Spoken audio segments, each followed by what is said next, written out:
so much more.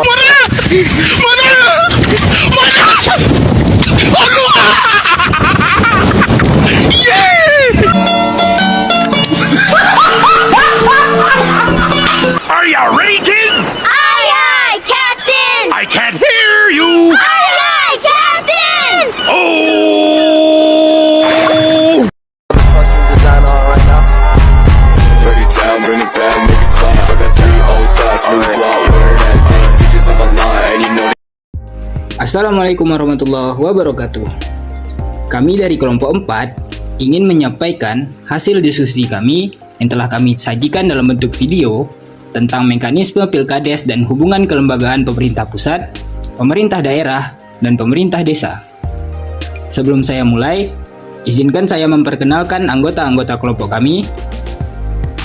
Yang pertama adalah saya sendiri selaku moderator, yaitu Muhammad Rafi Akbar Nasuha.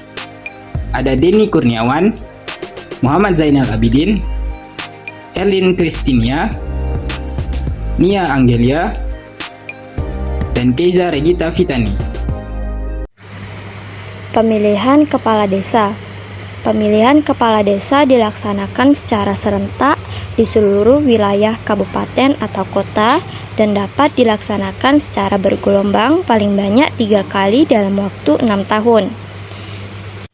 Jika terjadi kekosongan jabatan, maka bupati atau wali kota menunjuk pejabat kepala desa yang berasal dari pegawai negeri sipil di lingkungan pemerintahan kabupaten atau kota. Pemilihan kepala desa dilaksanakan melalui 4 tahapan, yaitu persiapan, pencalonan, pemungutan suara, dan penetapan. Tahapan persiapan terdiri atas kegiatan pemberitahuan Badan Pemusyawaratan Desa kepada kepala desa tentang akhir masa jabatan yang disampaikan 6 bulan sebelum berakhir masa jabatan. Tahapan pencalonan terdiri atas kegiatan pengumuman dan pendaftaran bakal calon dalam waktu 9 hari. Tahapan pemungutan suara terdiri atas kegiatan yang pertama, pelaksanaan pemungutan dan penghitungan suara, yang kedua, penetapan calon yang memperoleh suara terbanyak, yang ketiga, dalam hal calon yang memperoleh suara terbanyak lebih dari 1 orang, calon ditetapkan berdasarkan wilayah perolehan suara yang lebih luas. Tahapan penetapan terdiri atas kegiatan laporan panitia pemilihan mengenai calon terpilih kepala Badan Pemusyawaratan Daerah paling lambat 7 hari setelah pemungutan suara. Musyawarah desa yang diselenggarakan khusus untuk pelaksanaan pemilihan kepala desa antar waktu dilaksanakan paling lama dengan jangka waktu 6 bulan terhitung sejak kepala desa diberhentikan dengan mekanisme sebagai berikut.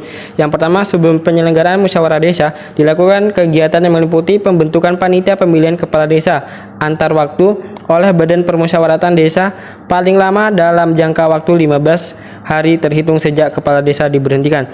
Badan Permusyawaratan Desa menyelenggarakan musyawarah desa yang meliput kegiatan penyelenggaraan musyawarah desa yang dipimpin oleh Ketua Badan Permusyawaratan Desa yang teknis pelaksanaan pemilihan dilakukan oleh panitia pemilihan. Mekanisme Pilkades mengalami permasalahan seperti kedudukan Pilkades masih lemah karena tidak disebut secara eksplisit dalam konstitusi. Desain kelembagaan penyelenggaraan Pilkades masih belum ideal karena tidak melibatkan Komisi Pemilihan Umum atau KPU, Kabupaten, dan Badan Pengawas Pemilu Bawaslu sebagai bagian dari penyelenggaraan dan proses penegakan hukum penyelenggaraan Pilkades belum ditegas secara konsisten. Penelitian ini bertujuan untuk mengkaji penataan kedudukan Pilkades dalam sistem ketatanegaraan di Indonesia dan merumuskan bentuk kelembagaan penyelenggaraan Pilkades serta pengkaji penataan penegakan pelanggaran hukum Pilkades. Penelitian ini menggunakan penelitian hukum normatif empiris melalui pendekatan konseptual, perundang-undangan, dan kasus. Hasil tersebut menunjukkan dibutuhkan mekanisme Pilkades dalam sistem ketatanegaraan di Indonesia dengan cara pertama menguatkan kedudukan dengan memasukkan Pilkades sebagai salah satu rezim pemilihan di Indonesia. Kedua, perlu adanya restrukturisasi kelembagaan penyelenggara Pilkades dengan memasukkan KPU Kabupaten dan Bawaslu Kabupaten sebagai bagian dari penyelenggara. Dan ketiga, perlunya konsistensi penegakan hukum untuk menciptakan penyelenggaraan Pilkades yang berintegritas. Pelaksanaan Pilkades pada dasarnya merupakan manifestasi kedaulatan masyarakat desa yang paling real. Hal ini berarti desa bukanlah ruang geografi kosong yang berjarak dari sosio-budaya manusia yang tinggal di dalamnya. Sebaliknya, desa merupakan kesatuan teritorial atau wilayah yang melekat dan terikat pada kehidupan manusia. Di atasnya beserta tradisi dan adat istiadat yang menggerakkan kehidupan itu. Pilkades sebagai demokratisasi desa, berarti berupaya untuk menggerakkan demokrasi dalam kekhasan desa itu, dengan semangat pengakuan keunikan dan kekhasan tradisi desa. Hubungan pemerintah pusat dan daerah. Dalam menjalankan pemerintahannya, hubungan pusat dan pemerintah daerah harus terjalin dengan baik dan harmonis. Tujuan yang terjalin tersebut untuk kemakmuran rakyat. Hubungan pemerintah pusat dengan daerah dapat dirunut dari alinea ketiga dan keempat pembukaan Undang-Undang Dasar Negara Republik Indonesia tahun 1945. Alinea ketiga memuat pernyataan kemerdekaan bangsa Indonesia, sedangkan alinea keempat memuat pernyataan bahwa setelah menyatakan kemerdekaan yang pertama kali dibentuk adalah pemerintah negara Indonesia, yaitu pemerintah nasional yang bertanggung jawab mengatur dan mengurus bangsa Indonesia. Lebih lanjut, dinyatakan bahwa tugas pemerintah negara Indonesia adalah melindungi seluruh bangsa dan tumpah darah Indonesia, memajukan kesejahteraan umum, dan mencerdaskan kehidupan bangsa, serta ikut memelihara ketertiban dunia berdasarkan kemerdekaan, perdamaian abadi, dan keadilan sosial. Hubungan pusat dan daerah, menurut dasar dekonsentrasi teritorial, bukan merupakan hubungan antara dua subjek hukum yang masing-masing mandiri. Satuan pemerintah teritorial dekonsentrasi tidak mempunyai wewenang mandiri. Satuan teritorial dekonsentrasi merupakan satu kesatuan wewenang dengan departemen atau kementerian yang bersangkutan. Sifat wewenang suatu pemerintahan teritorial dekonsentrasi adalah delegasi atau mandat. Tidak ada wewenang yang berdasarkan atribusi. Presiden melimpahkan semua wewenang ke gubernur untuk melaksanakan Asian Games yang akan diselenggarakan di daerahnya. Pelayanan pajak di kantor pajak. Dekonsentrasi adalah pelimpahan wewenang administrasi dari suatu pemerintah pusat kepada pejabat daerah. Pelimpahan wewenang hanya sebagai kewenangan administrasi saja. Untuk kewenangan politik tetap di tangan pemerintah pusat. Hubungan pusat dan daerah menurut dasar otonomi teritorial. Otonomi teritorial merupakan konsep dalam negara kesatuan. Satuan otonomi teritorial merupakan suatu satuan mandiri dalam lingkungan negara kesatuan yang berhak melakukan tindakan hukum sebagai subjek hukum untuk mengatur dan mengurus fungsi pemerintahan yang menjadi urusan rumah tangganya.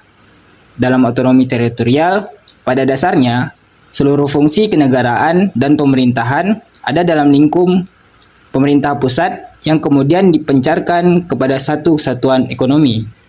Dinas Pendidikan menjadi pengatur bagaimana pola pendidikan yang akan dijalankan. Hubungan pusat dan daerah, menurut dasar federal, merupakan hubungan antara dua subjek hukum yang masing-masing berdiri sendiri. Hal ini memiliki kesamaan dengan hubungan pusat dan daerah atas dasar otonomi teritorial. Hubungan lainnya antara lain, yang pertama, hubungan kewenangan. Ada 4 hal yang penting yang akan menjadi landasan dalam penyelenggaraan pemerintahan daerah. Pendelegasian kewenangan, keleluasaan dalam pengambilan keputusan, pelayanan dan wilayah tertentu. Pendelegasian kewenangan merupakan satu landasan penting dalam pelaksanaan asas desentralisasi, utamanya dalam pembentukan daerah otonom.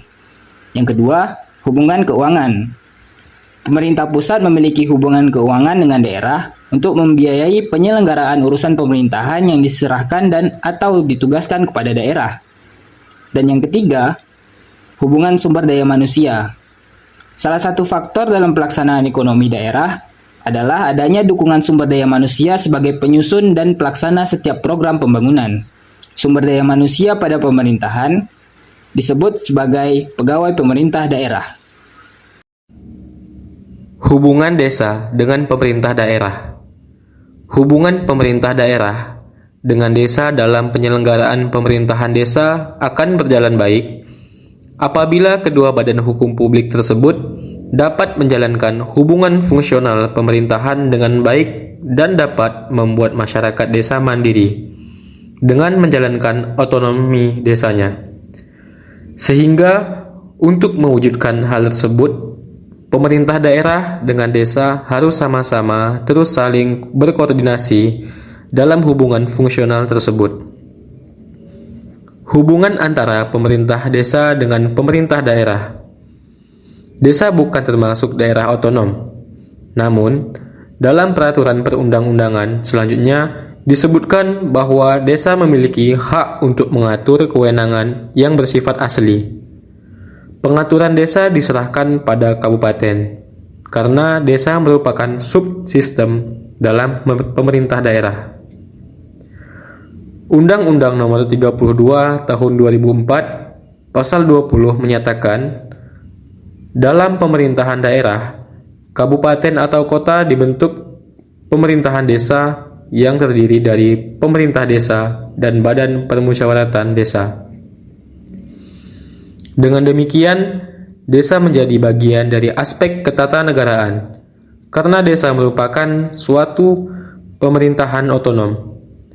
Desa bukan satuan pemerintahan administrasi yang sewaktu-waktu dapat dibubarkan atau dibentuk kembali jika diperlukan. Demikianlah hasil diskusi kami yang telah kami paparkan dalam bentuk video. Terima kasih kepada teman-teman yang sudah menonton. Saya akhiri dengan wabillahi taufiq wal hidayah. Wassalamualaikum warahmatullahi wabarakatuh.